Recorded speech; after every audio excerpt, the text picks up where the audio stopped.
Play, by definition, is self-controlled and self-directed.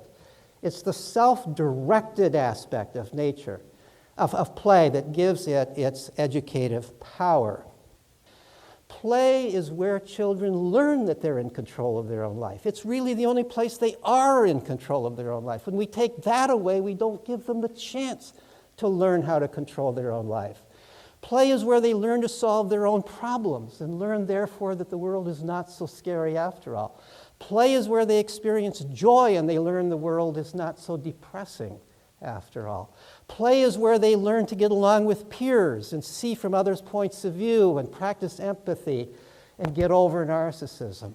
Play is by definition creative and innovative. Of course, if you take away play, all these things are going to go down. And yet, the hue and cry that we hear everywhere is for more school, not for more play. And we've really got to change that.